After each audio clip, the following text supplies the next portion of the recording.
Christmas और new year पर gig workers यानी कि हमारी होम डिलीवरी करने वाले लड़के ये सभी नेशन वाइड स्ट्राइक पर हैं। इनकी ये राष्ट्रव्यापी हड़ताल और इनके हड़ताल के कारण ये सीधे सीधे कार्ल मार्क्स की शोषणकारी एक थ्योरी थी जिसमें कार्ल मार्क्स ने बताया था कि किस तरह से वर्ग संघर्ष होता है और किस तरह से पूंजीपति शोषण करता है, उसको सीधा सा कनेक्ट करते हैं।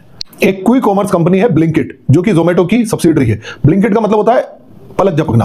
तो जैसे ही आपने पलक झपकाई, आपका जो भी प्रोडक्ट है, जो भी ऑर्डर है, वो होम डिलीवर हो जाएगा।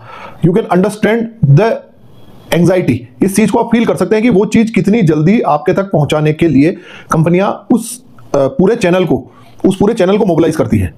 इनके हड़ताल करने के कारणों में सबसे बड़ा कारण जो है वो है किसी तरह की कोई सोशल सिक्योरिटी नहीं होना, यानी कि जॉब सिक्योरिटी नहीं होती है। अगर आप टाइम पर डिलीवरी नहीं कर पाए या उसमें किसी भी तरह की चूक हो गई, जैसे कि क्विक कॉमर्स की बात करें, द नेम इज ब्लिंकिट, तो वहां पर अगर आपने कुछ जो आपको टाइम पीरियड दिया गया है 10 मिनट का, अगर उसमें नहीं डिलीवर कर पाए हैं तो आपका ऑर्डर ही कैंसिल हो जाएगा और वो सारा खर्चा, उस सारे ऑर्डर का खर्चा, अगर चीज कोई खाद्य पदार्थ है और वो खराब हो जाता है तो उस सब का खर्चा भी डिलीवरी बॉय के सर ही आ जाता है।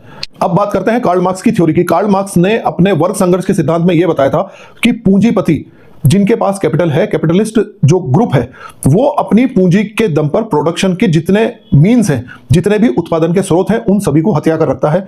और जो बाकी के लोग हैं, यानी कि रेस्ट ऑफ द सोसाइटी है, जो मैक्सिमम लोग लेबरर्स होंगे, वो सब एक्चुअल में प्रोडक्शन कर रहे होते हैं, परंतु पूंजीपति के पास पूंजी है और उत्पादन के जो स्रोत है उसका वो मालिक है, जबकि उत्पादन एक्चुअल में लेबरर्स कर रहे हैं। उन सभी लेबरर्स का जो सरप्लस है या उन सभी लेबरर्स का जो उत्पादन किया है, उसके सरप्लस को हमेशा पूंजीपति ही रखता है। और इस तरह से ये वर्ग संघर्ष होता है कि पूंजीपति वर्ग जितना उत्पादक वर्ग है उन सभी का शोषण करता है, उसके तक कभी भी एक्चुअल बेनिफिट नहीं पहुंचने देता। I hope now you can understand and correlate. अब आप इस चीज को समझ सकते हैं कि मैं फ्लिपकार्ट के मालिक से कभी नहीं मिला, मेरे लिए अमेजोन का मालिक कौन है? मेरे लिए अमेजोन का फेस वही है जो लड़का यहां पर डिलीवरी करने आ रहा है, मैं उसे जानता हूं। तो वो ही लोग हैं जो इन कंपनीज की प्रोडक्टिविटी, इन कंपनीज के जो प्लेटफॉर्म है, उनको रन कर रहे हैं। परंतु क्या इन कंपनीज को जो बेनिफिट हो रहा है वो इनमें इक्वली शेयर हो रहा है? क्या इनमें उसका जस्टिस हो रहा है? क्या न्यायपूर्ण वितरण उस कमाई का इन लोगों के साथ हो रहा है? ये एक बड़ा कारण है इस स्ट्राइक का।